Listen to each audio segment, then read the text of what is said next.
할렐루야. 오늘 또 말씀을 통해 주시는 그 하나님의 은혜와 역사가 우리 모두에게 함께 하시기를 주님의 이름으로 간절히 축원합니다. 제가 지난 1월부터 지금까지 더 센트, 나를 보내소서 이런 주제와 관련해서 총 8번의 설교를 했고 오늘이 9번째입니다. 지금까지 우리가 들었던 말씀을 다시 한번 복습해 보면 우선 하나님은 사람을 통해 하나님 나라 사역을 이어가기를 원하세요. 그래서 지금도 하나님은 사람을 찾고 계십니다. 누가 나를 위해서 이 일을 할고 누가 갈까? 하나님께 쓰임받는 사람에 대한 이야기를 첫 번째로 해드렸던 기억이 있습니다. 하나님은 사람을 찾으시는데 어떤 사람이 하나님께 쓰임을 받을 수 있는가? 여러분, 하나님이 사람을 쓸 때 뭘 보시죠? 얼굴 볼까요? 안 볼까요? 안 봐요? 그러면 성품은 상관없어요? 그러면 사회적 지위는? 여러분, 하나님은 누구나 다 사용하시지만 아무나 사용하시지는 않습니다. 두루두루 봐요. 얼굴도 보고 성품도 보고 뭐 하는지도 보고. 근데 그 중에 제일 많이 보는 게 뭐죠? 마음을 사실 보는 거지 나머지 안 보나. 사실 다 두루두루 보죠. 근데 성경에 의하면 뭐라고 되어 있냐면 하나님이 택하시는 사람, 그는 멸시받는 사람, 약한 사람, 부족해 보이는 사람, 그런 사람 들어서 강하다고 이야기하고 자기 자랑을 하는 사람들, 그런 사람들을 부끄럽게 만든다고 말씀하십니다. 그 이야기의 끝에 결론을 고린도전서 1장 29절에서 이렇게 이야기합니다. 같이 한번 읽어볼까요? 시작.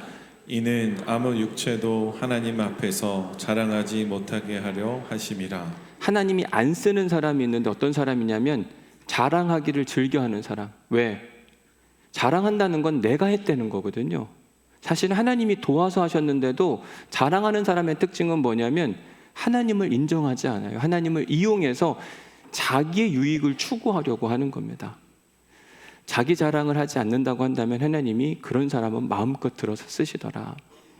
이렇게 택함을 받은 사람들이 하나님이 원하시는 곳에 가서 사역을 하게 되는데, 하나님이 원하시는 곳에 가서 하나님 택함 받은 사람들이 해야 될 일이 무엇인가? 고린도후서 2장 15절에 보니까 아주 명확하게 소개합니다. 우리는 구원받은 자들에게나 망하는 자들에게 어떤 존재가 되어야 돼요? 그리스도의 향기가 되어야 한다. 그래서 우리 성도들은 우리가 머무는 그 장소에서 간첩들은 자기의 정체성을 숨겨야 되잖아요. 그러면 안 되고 하나님께서 파송하신 하나님 나라 대사답게 우리가 머무는 그곳에서 좋은 냄새가 나는 그리스도인으로 사야 한다. 이렇게 말씀을 드렸습니다. 혹시나 그 말씀을 듣고도 여전히 간첩질하고 계신 분들이 계시다고 한다면 이번 고난주간을 통과하고 부활주일에는 여러분의 정체를 다 들키는 역사가 있기를 간절히 축복합니다. 나는 오늘리교회 성도고 예수 그리스도를 구주로 고백하며 하나님께서 내 인생의 왕이 되십니다. 들키지 말고 우리가 폭로하는 겁니다. 나는 이런 존재라. 물론 그렇게 말하는 순간 모든 게 조심스럽고 불편해집니다. 여러분들이 이 주변의 식당에 가서 식사하면서 난 온누리교회 교인이에요. 그때부터는 막 함부로 이리 와라 저리 와라 아마 컴플레인도 잘 못할걸요? 조심스럽게 할 거예요. 그런데 여러분, 내가 내 정체성을 선포하는 순간 불편하기는 하지만 그 위에 하나님의 위로와 역사는 반드시 찾아옵니다. 그러니 한번 믿음으로 도전해 보시기를 주님의 이름으로 간절히 권면해 드립니다. 제가 여러분들에게 함께 또 지난 8번의 시간을 통해서 나눈 말씀 중에 하나가 뭐냐면 10명의 청지기를 여러분들에게 소개해 드렸어요. 뭐 10명의 청지기를 언제 소개했나 그런 생각을 하시는 분들도 계시지만 하기는 했습니다. 남자 5명, 여자 5명. 이것도 숫자 맞추는 게 어렵더라고요. 이거 안 맞추면 또 뭐 누구 차별했다 이렇게 이야기할까 봐 일부러 더 맞췄어요. 남자는 야곱의 아들 유다로부터 시작해서 능동형 청지기부터 시작해서 모세, 다니엘, 마가, 요한, 느헤미야. 여자는 라합과 룻은 따로따로 떼어서 여러분들에게 소개해드렸고 다말과 밧세바 그리고 예수님의 어머니였던 마리아까지 묶어서 억울했던 청지기. 이 10명의 청지기들 중에 여러분들이 어느 부분에서 어떤 사람에게서 은혜를 받으셨는지는 잘 모르겠습니다. 그러나 오늘 제가 여러분들에게 소개해드리는 청지기는 꼭 기억하셔야 돼요. 앞에 10명은 뭐 잊어버려도 그럴 수 있다 생각이 드는데 오늘 제가 소개해드리는 청지기는 10명과는 차원이 다르거든요. 더 특별하고 남다르고 정말 소중한 존재이기 때문에 여러분들이 꼭 기억해 주셨으면 좋겠는데 그분이 누구냐면 오늘 설교 제목에 힌트가 있어요. 뭐라고 되어 있어요? 어린 양 같은 청지기. 자, 여기서 말하는 어린 양이 누구일까요? 예수님. 오늘 우리가 찬양도 함께 했는데 오늘 본문에 보면 명확하게 나옵니다. 오늘 본문 말씀 같이 한번 읽어볼까요? 시작. 이튿날 요한이 예수께서 자기에게 나아오심을 보고 이르되 보라 세상 죄를 지고 가는 하나님의 어린 양이로다. 요한이라는 사람을 통해서 하나님께서 예수님의 존재를 드러내셨는데 뭐라고 이야기하냐면 저분은 하나님의 어린 양이다. 2000년 전에 하나님께서는 당신의 아들 예수 그리스도를 이 땅의 선교사로 파송해 주셨습니다. 예수님도 그걸 알아서 하나님께 기도하면서 뭐라고 이야기하냐면 아버지께서 나를 이 땅에 보내신 것 같이 예수님은 자기가 오고 싶어서 이 땅에 온 게 아니라 하나님이 보내셔서 왔다. 그러면 하나님은 당신의 아들 예수 그리스도를 이 땅에 왜 보내셨는가? 그 이유를 요한복음 3장 16절에 이렇게 소개합니다. 같이 읽습니다. 시작. 하나님이 세상을 이처럼 사랑하사 독생자를 주셨으니 이는 그를 믿는 자마다 멸망하지 않고 영생을 얻게 하려 하심이라. 아멘. 하나님이 이 땅에 당신의 아들을 보내신 첫 번째 이유는 사랑이에요. 하나님이 세상을 이처럼 사랑하사. 근데 하나님이 사랑한 이 세상이 어떤 세상이냐면 탐욕과 욕망과 정욕으로 물든 세상, 죄로 가득한 세상. 사실은 우리는 그런 사람들을 별로 좋아하지 않습니다. 최근에 필리핀에서 마약 왕이라고 하는 박왕렬인가요? 그런 분이 오셨잖아요. 여러분 그분하고 가까이 지내고 싶은 분 있으세요? 없어요. 누가 그런 사람하고 같이 지내고 싶겠어요? 근데 하나님께서 당신의 아들을 거기에 보냈대요. 죄인들이 있는 곳, 그곳을 사랑하는 마음으로. 문제는 뭐냐면 그 죄인들을 사랑하기 때문에 그들이 구원받게 해주고 싶은데 어떻게 구원할 수 있을까? 자, 여러분 죄인이 있는데 죄인이 구원받는 방법은 뭐가 있을까요?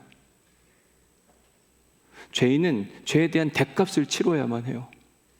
그래서 그 마약왕도 필리핀에서 몇 년형 받았다 그러죠? 60년형. 60년의 감옥에 있어야만 이 사람의 죄가 없어진다고 이야기를 합니다. 죄에 대한 대가를 받아야 되는데 우리가 다 죄인이잖아요. 난 죄인 아닌데 이런 분 있으세요? 야고보서 1장 15절에 보면 죄가 어디서부터 오냐면 인간의 욕심. 그래서 욕심이 잉태한 즉 죄를 낳고 죄가 장성한 즉 사망에 이른다. 우리 중에 혹시 욕심 없는 분 있으세요? 없어요. 저도 그렇고 우리 모두에게는 다 그 욕심, 욕망, 탐욕이 누구에게나 잠재되어 있고 몰래 할 뿐이지 다 있습니다. 이 죄의 문제가 해결되어야 되는데 누가 해결해 줄 수 있는가? 죄에 대한 대가를 치러야 되는데 어떻게 대가를 치르게 할 수 있을까? 그래서 하나님은 희생이라고 하는 누군가를 희생시켜서 내가 저 죄인들의 죄의 문제를 해결해 줘야 되겠다. 누구를 희생시킬까? 하나님은 남다른 선택을 하셨는데 바로 당신의 아들 예수 그리스도를 희생해서 우리를 구원하시는 방법. 이게 하나님이 우리를 사랑하는 태도라고 이야기를 하는 거죠. 사랑은 말로 해서 사랑한다는 게 아니라 보여주는 거예요. 제가 무슨 잘못을 해서 감옥 갈 일이 있다고 생각해 보세요. 그럴 때 우리 장로님들이 11분이 계시니까 그때 목사님은 계시라고 제가 대신 들어가겠다. 여러분 웬만큼 사랑하지 않으면 절대로 못합니다. 남의 짐을 어떻게 대신 지려고 해요. 근데 하나님은 우리의 죄의 문제 이걸 감당하시려고 당신의 아들을 십자가에 못 박음으로 우리의 죄값을 대신 치르게 하셨다. 하나님이 우리를 진짜 사랑한다는 증거. 1948년 10월에 여수순천 반란 사건이 있었습니다. 그때 어느 한 청년에 의해서 손양원 목사님이 두 아들을 잃어버리는데 동인과 동신 한 청년이 두 아이를 죽여버렸어요. 원수 같은 그 안재선이라고 하는 형제를 손양원 목사님이 끌어안았습니다. 양자 삼았어요. 이게 모든 사람들에게 큰 충격이었습니다. 우리 같으면 못할 텐데 어떻게 원수 같은 존재를 끌어안냐. 손양원 목사님 뭐라고 이야기하냐면, 내가 그런 사랑을 받았다고. 하나님이 나 같은 죄인을 살리시기 위하여 당신의 아들 예수 그리스도를 보내셨는데 내가 어찌 이 형제를 안 사랑할 수 있겠는가. 그러면서 그가 9가지 감사를 이야기했는데 그 중에 7번째 감사 제목이 이겁니다. 내 아들을 죽인 원수, 그 안재선 형제를 내가 회개시켜 아들 삼고자 하는 그 사랑의 마음을 주신, 어떻게 주셨냐면 보여주셨어요. 나 같은 죄인 살리신 하나님. 그 하나님께서 예수를 죽임으로 나를 살려내셨으니 내가 내 아들을 죽인 이 안재선 형제를 끌어안음으로 내 두 아들을 희생시키고 하나를 얻는 큰 기쁨을 누렸다고 이야기합니다. 하나님의 마음을 꼭 빼닮은 분이 바로 손양원 목사님이구나. 손양원 목사님 같은 인생을 사신, 아니 손양원 목사님보다 훨씬 더 남다르고 특별한 인생을 산 분을 제가 오늘 여러분들에게 청지기로 소개해 드리려고 하는데, 그분이 누구냐면 어린 양 같은 청지기 예수 그리스도이세요. 예수님이 그러면 뭐가 그렇게 특별하고 남달랐는가? 빌립보서 2장 6절 말씀을 먼저 함께 보겠습니다. 같이 한번 읽어볼까요? 시작. 그는 근본 하나님의 본체시나 하나님과 동등됨을 취할 것으로 여기지 아니하시고. 하나님과 예수님은 동급이래요. 그도 그럴 것이 하나님의 아들이니까 아버지가 가지고 있는 모든 권세를 다 누릴 수 있는 그런 존재. 그런데 예수님은 하나님과 동급으로 취할 것을 여기지 않으시고 뭘 했냐? 2장 7절에 보니까 오히려 자기를 비워 종의 형체를 가지사 사람들과 같이 되셨다고 이야기합니다. 하나님과 인간은 하늘과 땅 차이예요. 비교할 수 없습니다. 그런데 본래 예수님의 위치는 하늘이에요. 근데 그 예수님께서 자기를 비워 종의 형체로 사람들과 같이 되셨다. 하나님께서 자기의 아들인 예수님을 이 땅에 보내시면서 화려하고 강한 존재가 아니라 오늘 본문의 이야기로 해보면 힘없고 연약한 어린 양으로 이 땅에 파송하셨어요. 그때 예수님은 자기를 비워 그 주님이 하시는 말씀에 온전히 순종하게 됩니다. 이게 사실은 쉬운 일은 아니거든요. 예를 들어보면 이런 겁니다. 제가 우리 교회에서 이제 6년 넘게 목회를 하고 있는데 이렇게 행복하고 즐겁게 잘 목회하고 있는데 어느 날 하나님께서 저보고, 야, 너 그동안 온누리교회에서 수고하고 애썼고 이제 교회가 잘 지내고 있는데 이제 저 멀리 낙도, 사람도 얼마 없는 섬에 가서 목회해라. 그러면 제가 가야 합니까? 안 가도 됩니까? 보내고 싶으시군요. 그렇죠?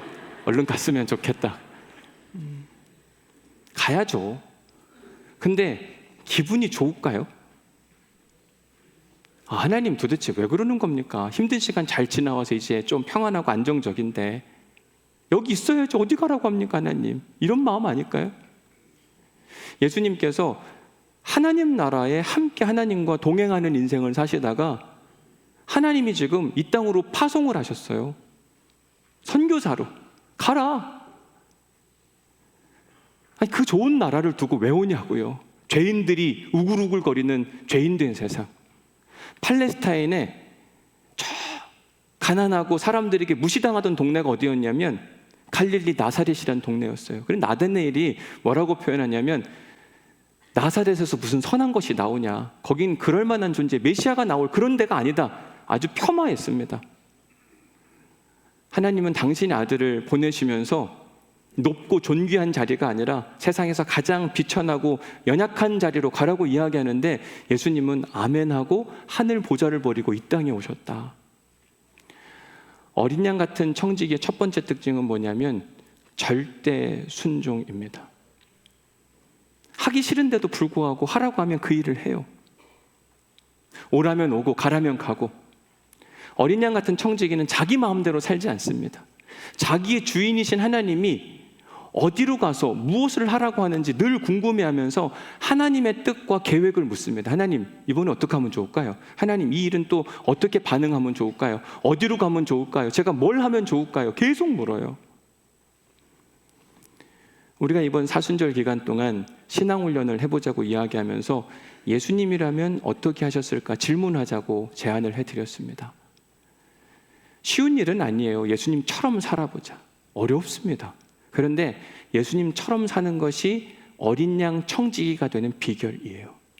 내 마음대로 살지 않고 주인이신 하나님 아버지의 뜻대로 행하는 인생. 사순절이 끝났다고 여러분 그만두지 마시고 지속적으로 그 일들을 이루어 가시기를 부탁을 드립니다. 특별히 여러분 슬기로운 믿음생활 책자에 보면 항상 있을걸요, 그렇죠? 예수님이라면 어떻게 하셨을까? 오늘 질문해 보셨습니까? 항상 답은 나와요. 예수님이라면 어떻게 하셨을까? 지난번 부흥회 때 김동호 목사님 설교하시면서 자기에게도 큰 인생의 어려움과 고통이 찾아오면 하나님의 뜻을 묻고 그 길을 걸어가고 싶어서 골방에 들어가는데 성경을 갖고 들어간다고 말씀하셨어요. 그리고 한참 기도하다 보면 하나님의 뜻이 보인대요. 너무 좋다, 감사하다. 근데 그 하나님이 열어놓으시는 길이 쉬운 길이라고 그랬어요? 어려운 길이라고 그랬어요? 아주 어려운 길이에요. 성경에 보면 항상 우리가 원하는 답을 제시하지는 않습니다. 좁은 길과 넓은 길, 편안한 길이 있으면 우리는 어디를 가고 싶어요? 편안한 길, 넓은 길, 안전한 길. 근데 성경은 어디 가라 그래요? 골방에 들어가서 성경 갖고 기도하면 좁은 길을 주시는 거예요. 그래서 어떤 분들은 그래서 내가 기도 안 한다는 분들도 계시더라고요. 기도하면 무슨 답을 할지 뻔히 안 돼요. 싫다는 거예요. 싫다는 거예요. 원수는 때려 죽이고 싶지 않아요, 그렇죠? 근데 원수를 위해 기도하면 어떤 말씀이 임하죠? 원수를 사랑하래요. 박해하는 자를 위해 기도해라. 우리가 누구한테 뺨을 맞았어요. 우리가 한 뺨을 맞으면 우리는 쌍뺨을 때리고 싶잖아요, 그렇죠? 이게 우리의 마음이에요. 근데 왼쪽을 돌려대라고 이야기합니다. 성경의 가르침은 늘 우리를 불편하게 만듭니다. 누군가를 도와주면 우리는 알리고 싶잖아요. 내가 누굴 도왔다, 어떻게 도왔다, 얼마를 도왔다. 성경은 모르게 하라고 이야기합니다. 성경은 우리를 불편하게 만들어요. 예수님도 하나님께 기도하면 늘 불편한 이야기들만 나옵니다. 그런데도 불구하고 예수님의 특징은 뭐냐면 절대 순종. 하늘 보좌를 버리고 세상으로 가라. 아멘.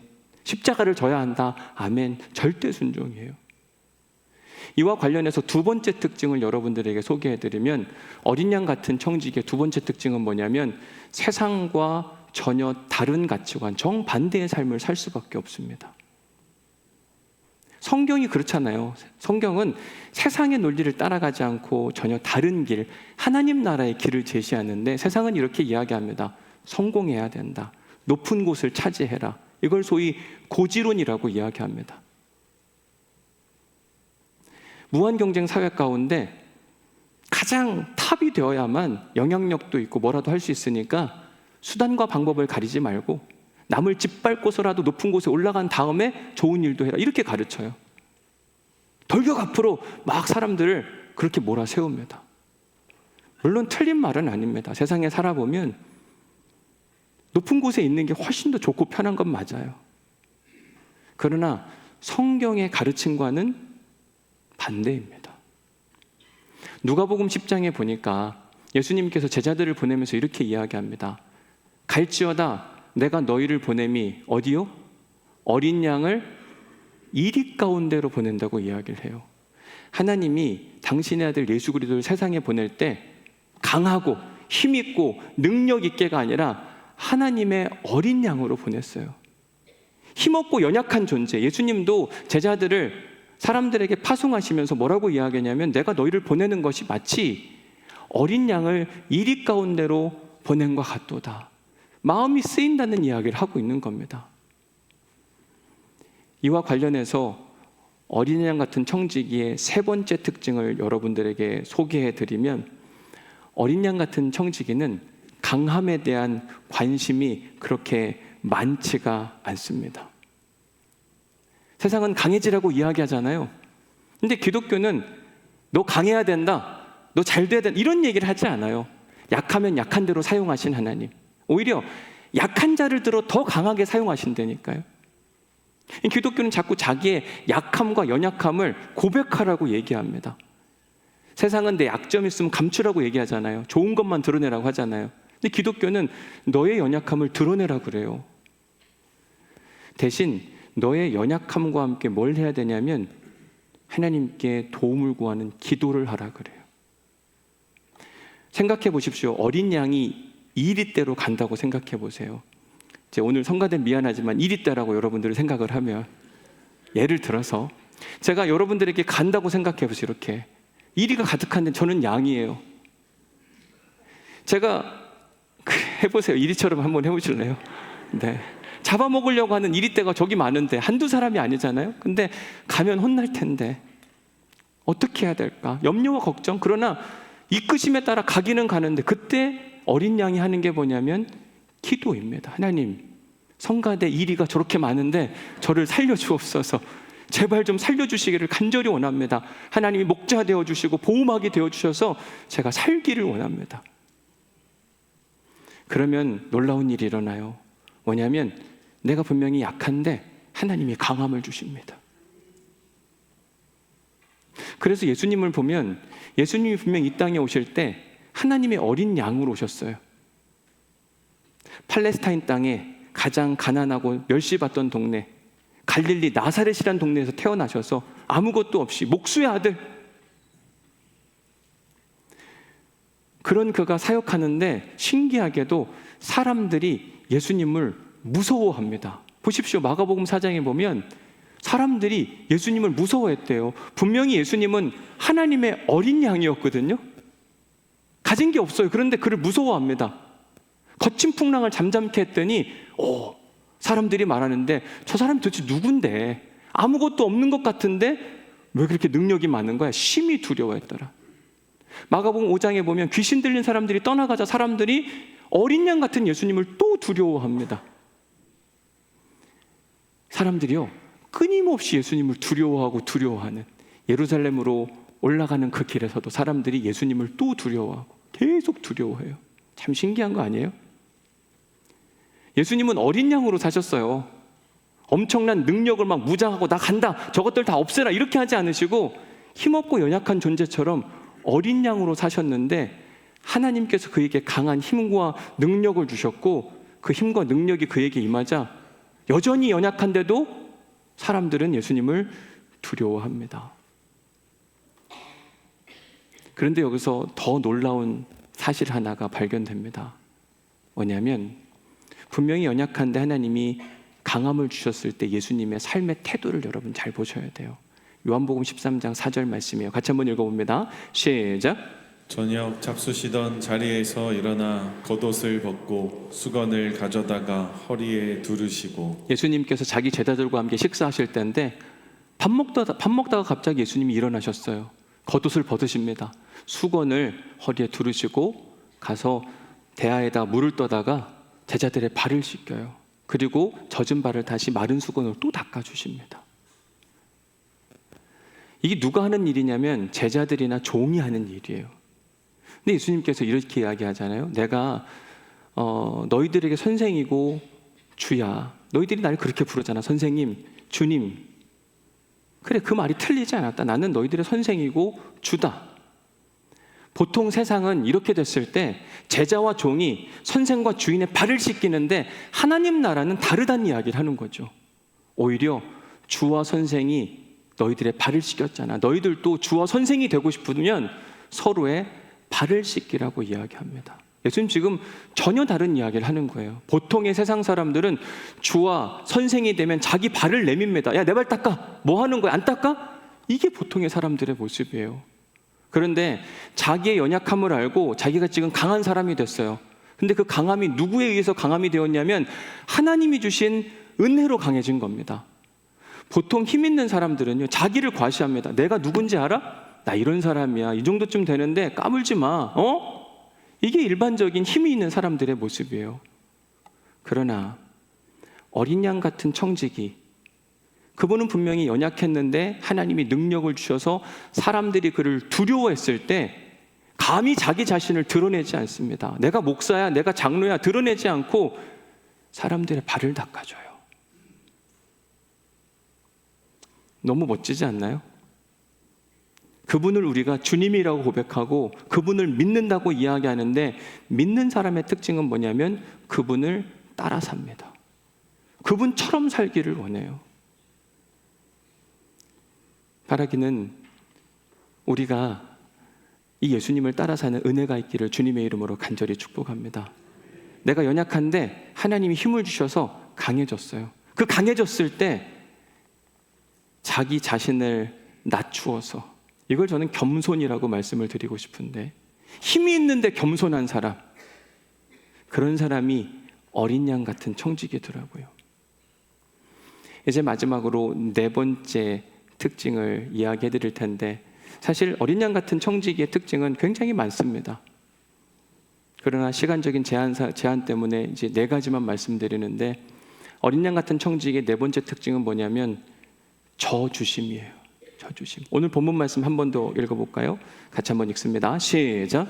이튿날 요한이 예수께서 자기에게 나오심을 보고 이르되 보라, 세상 죄를 지고 가는 하나님의 어린 양이로다. 네, 예수님을 어린 양이라고 소개하면서 앞에 수식어가 있어요. 뭐라고 되어 있냐면 세상 죄를 지고 가는 하나님의 어린 양이래요. 예수님은 죄가 없으신데도 불구하고 죄인이 되셨고, 그가 십자가에 못 박혀 죽으심은 그 죄의 문제 때문이었다고 이야기를 합니다. 우리는 살아가면서 옳고 그름이 매우 중요합니다. 그리고 공정이란 표현을 너무 사랑해요. 뭐든지 공정했으면 좋겠다. 그런데 어린 양 같은 청지기 예수님은 공정함도 중요하지만 그보다 더 중요한 가치, 그게 뭐냐면 사랑이요, 희생이요, 억울한 자리를 택하셨어요. 본인은 분명히 죄가 없음에도 불구하고 죄인들을 사랑하셔서 그 죄를 지은 사람들의 대가를 내가 대신 책임지겠다고 나서신 예수님. 물론 그에게는 자기의 무죄를 입증할 기회가 있었습니다. 빌라도가 이렇게 이야기했거든요. 재판의 권한을 가졌던 그가 내가 너를 놓아줄 권한도 있고 십자가에 못 박을 권한도 있는데 말해봐. 이때 예수님께서 내가 말이지 라고 이야기하면서 자기 변호를 할 수 있었어요.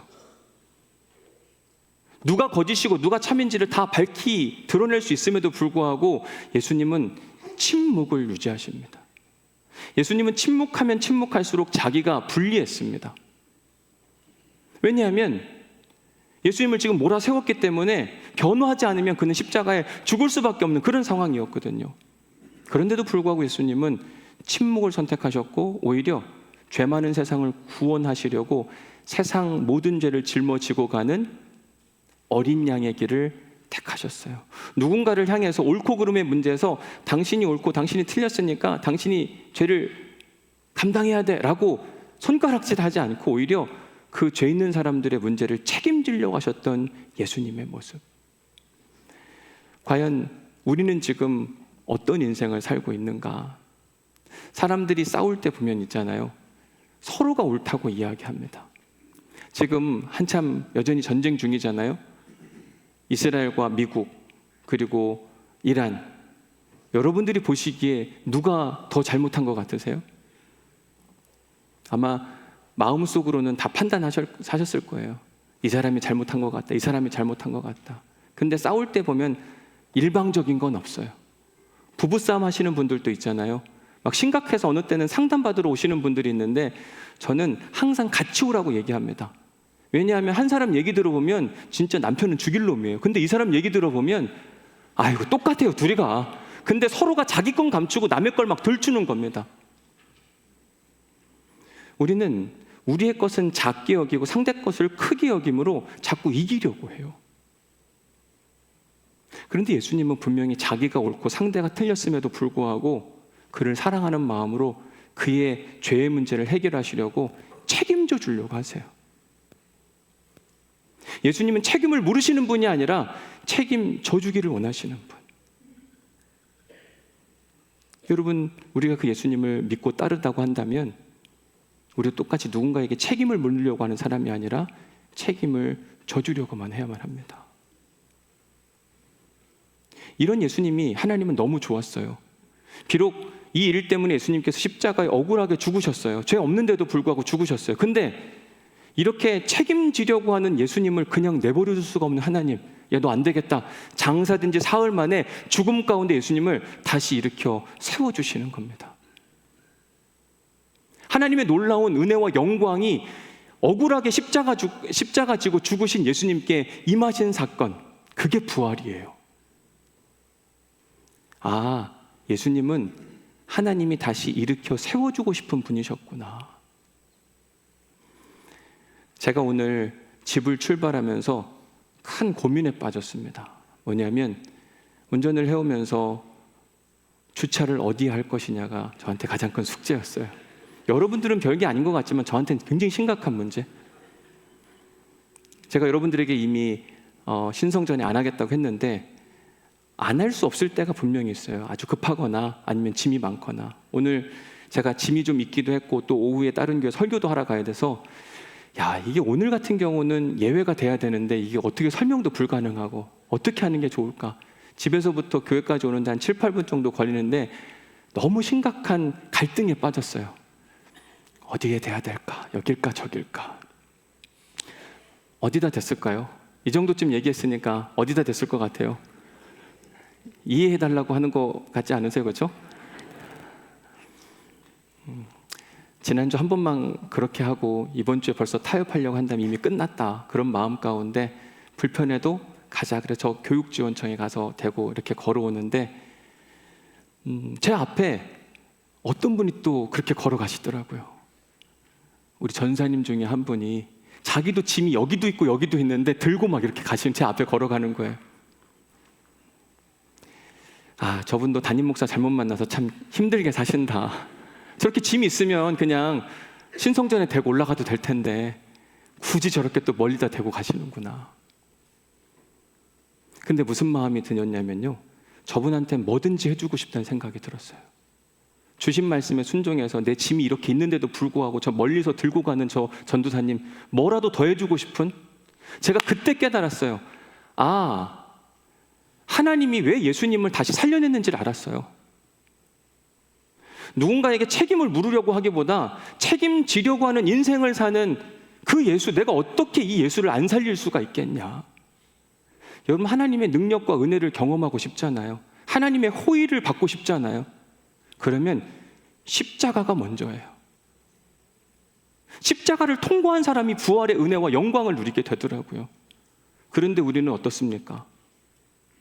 일단 하나님께 간구만 합니다. 조금 더 믿음이 좋으면 하나님께 협상을 해요. 하나님 이렇게 해주시면 내가 할게요. 그러나 예수님은 그렇게 하지 않으시고 주신 말씀에 순종함으로 내가 굳이 십자가 안 져도 되는데도 불구하고 오름보다는 사랑의 마음으로 져주시는 겁니다. 하나님이 우리를 져주시니까 우리가 하나님 나라에 들어갈 수 있는 거예요. 여러분, 하나님이 공정하게 우리의 삶을 판단하잖아요. 우리가 살아남을 수 있는 사람 누가 있어요? 우리가 잘한 거 얘기할 수 있습니다.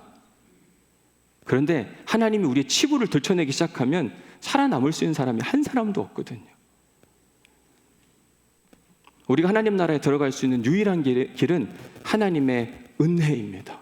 하나님의 사랑입니다. 하나님의 자비예요. 옳고 그름을 따져서는 우리가 절대로 하나님 나라의 백성이 될 수가 없어요. 과연 우리는 어떻게 살아가고 있는가? 이게 잘 됐나 안 됐나? 누구 실수만 한번 해봐라. 끄집어내가지고 막 들춰내려고 하고. 하나님의 어린 양 예수 그리스도는 그게 아니라 내가 옳고 상대방이 틀렸는데도 상대방의 문제를 책임지려고 끌어안고 가더라고요. 그런 그를 하나님께서 장사된 지 사흘 만에 살려주시고 새 힘을 주시고 강력한 부활의 역사, 세상에 어느 누구도 경험하지 못했던 놀라운 강한 힘을 가진 예수 그리스도가 되게 하셨어요. 그리고 그 2000년의 역사 동안 한 번도 이 예수님의 이야기가 틀린 적이 없습니다. 변하지 않는 진리가 된 게 바로 십자가와 부활의 은혜예요. 바라기는 우리 모두가 그 은혜 누릴 수 있기를 주님의 이름으로 간절히 축복합니다. 은혜 받은 말씀 적어보십시오.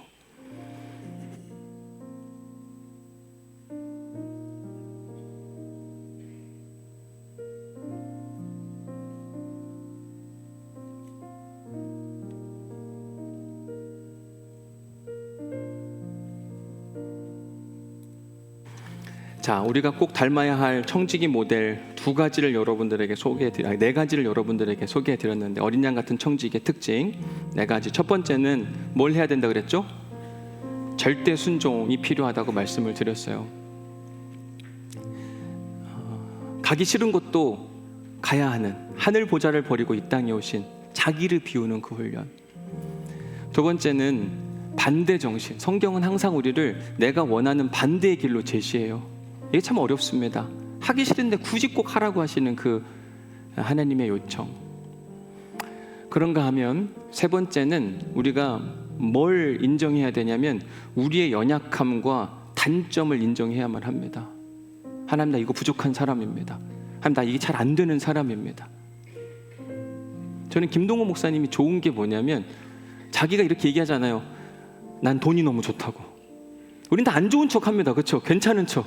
근데 진짜 솔직하게 자기 얘기하고 이걸 어떻게 건강하게 지켜나갈 수 있을까를 계속 얘기하잖아요. 연약함을 고백하는 건 나쁜 게 아닙니다. 연약한 사람이 기도한다니까요. 기도하면 하나님 그 위에 강함을 주시는데, 그 강했을 때 뭐가 필요하냐면 겸손함이 뒤따라와야 돼요. 마지막 4번째, 오름보다는 사랑. 이런 사람이 하는 게 뭐냐면 이기려고 하지 않고 뭐 한 사람이에요? 저주심. 내 안에 십자가와 은혜가 살아있다고 한다면 결코 이기려고 하지 않습니다. 져도 된다, 질 수 있다, 이 마음을 갖고 가요. 그러면 하나님이 옳다고 생각하면 이기게 해주시는 거예요. 내가 진 것 같은데 새롭게 이기는 방법, 그게 십자가와 부활이거든요. 그러니까 여러분, 가정에서도 부부가 싸워서 이기려고 하면 이미 그 사람 믿음 없는 사람이라고 보시면 돼요. 그죠? 사랑하면 져주고 싶은 거예요. 안 사랑하니까 끝까지 이겨먹으려고 하는 겁니다. 사랑하면 져주려고 해요. 과연 난 사랑하는가? 하나님과의 씨름에서도 하나님이 우리에게 져주시는 이유가 뭐냐면 우리를 사랑하기 때문에 져주시는 거예요. 우리와 하나님 사이에서 내가 하나님을 사랑하면 하나님 말씀에 내가 지는 겁니다. 과연 그럴 수가 있는가? 이제 오늘 우리가 함께 부를 찬양이 뭐냐면 예수 닮기를 이라고 하는 찬양이거든요. 예수님을 믿는다는 건 곧, 여러분 믿음으로 구원을 얻잖아요, 그죠? 근데 믿는다는 건 곧 그분을 닮는 겁니다. 믿는데 안 닮아간다, 이건 말이 안 돼요. 사랑하는데 내가 이기려고 한다, 이것도 말이 안 되는 겁니다. 사랑하면 져주는 거예요. 사랑하면 예수님을 닮아가는 겁니다. 어린 양 같은 청지기로 사는 거예요. 이번 한 주간 동안 그 삶의 모습을 통해 십자가 뒤에 부활의 영광을 우리 모두가 경험할 수 있기를 주님의 이름으로 간절히 축복합니다. 우리 찬양 함께 고백하겠습니다. 내 삶의 소망 바라는 한 분. 내 삶의 소망, 내가 바라는 한 분, 예수 닮기를 내가 원하네. 한없는 사랑, 풍성한 긍휼, 예수 닮기를 내가 원하네. 예수 닮기를, 예수 보기를, 예수만 높이길 내가 원하네. 내 평생 소원, 예수 닮기를, 예수만 닮기를 내가. 온유하시고 겸손하신 성품, 그분을 닮읍시다. 온유하시고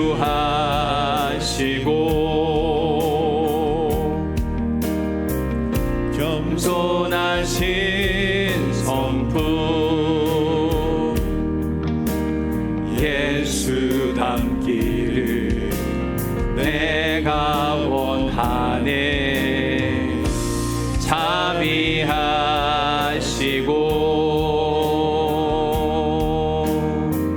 위로자 돼 그분 닮기를 원합니다. 어린 양 같은 청직이 되게 하여 주옵소서.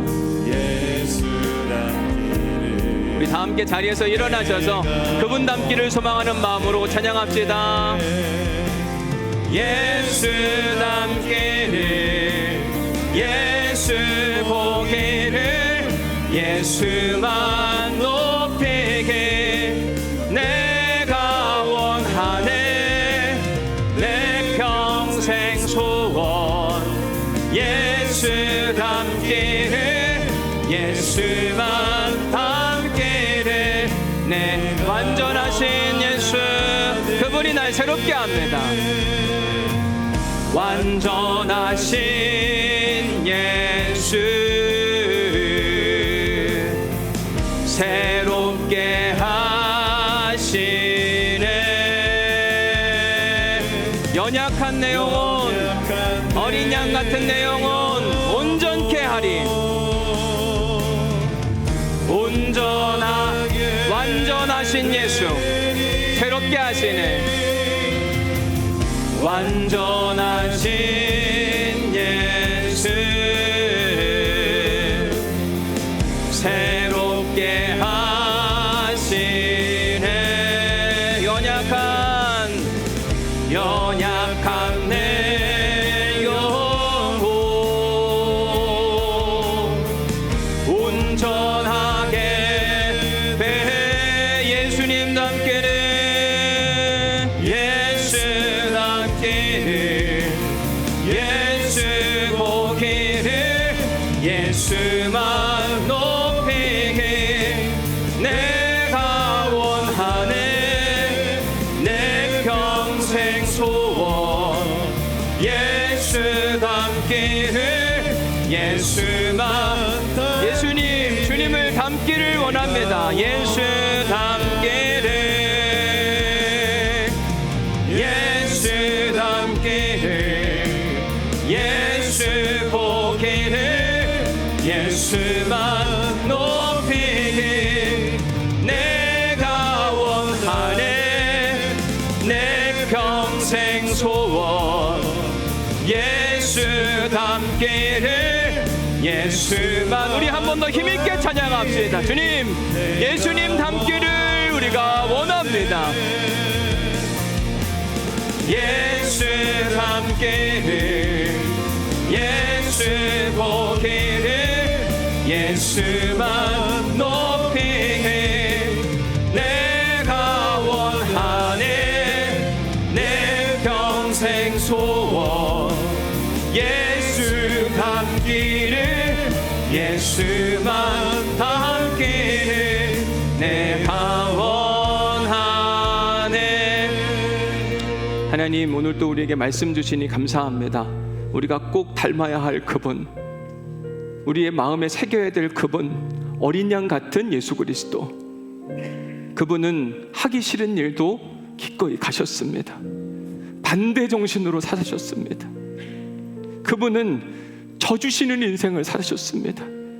하나님 우리가 그분을 닮게 하여 주옵소서.